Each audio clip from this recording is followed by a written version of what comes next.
Hi, welcome to my sewing room. I have another week of UFO sewing in the books. My goal last week was to get the whole quilt top finished, but that didn't happen. So let's jump right in and see how much I did get accomplished. Again, I started this challenge on January 1st, which was a Wednesday, so my weeks run from Wednesday to Tuesday.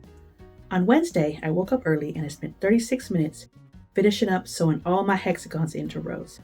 I even sewed a little on another One Block Wonder UFO. I pulled out this extra one because when I got to the last row of my winter barn One Block Wonder, I didn't have another row to pair it with. And I like to sew 2 rows together so I don't have to keep breaking the thread each time I add a hexagon. So since it didn't have a pair, I got another project to work on it.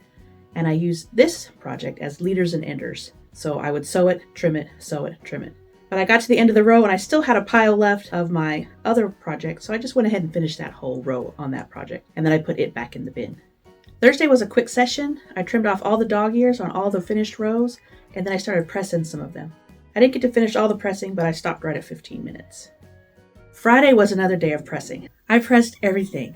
Every row got its seams pressed open, everything laid nice and flat, and I put them on the design wall to get them ready to sew rows together. Saturday, I added all the end caps to the rows that didn't have them. That took me about 20 minutes to get all those sewn onto every row. These pieces are cut out of the same inner border fabric, and they're cut with the same 60-degree ruler, but they're not a whole hexagon. They're just a little piece. It's just enough so I don't have to cut across the top and shorten my hexagon. This allows me to have the whole hexagon on the entire piece.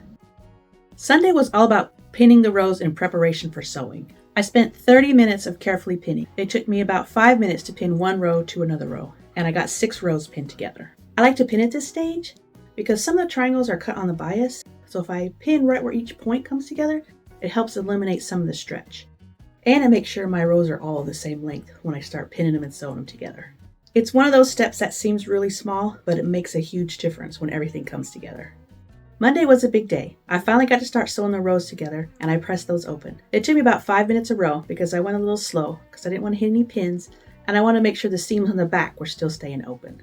Pressing each row took about 4 or 5 minutes. It was a lengthy process. It took me about 50 minutes to sew and press all the rows open. But I love how it looks when it's all starting to come together, and I love the look of all the open seams on the back. On Tuesday, I kept the momentum going of pinning, sewing, and pressing. I spent another 48 minutes of sewing rows to each other. Again, I like to sew things in pairs because that just helps when I bring things to the machines. Things aren't hanging off the edge as much. It just keeps everything nice and organized for me. Adding up all the time, I spent 3 hours and 49 minutes on my UFO this week. Again, I was hoping to have a finished quilt top by the end of the week, but I didn't realize how long it actually took to pin, sew, and press each seam. But I'm actually enjoying timing things because I finally get an idea of actually how long it takes to make something, which can help me plan my projects for the future. Next week, I should be able to spend a little more than 15 minutes a day on this project.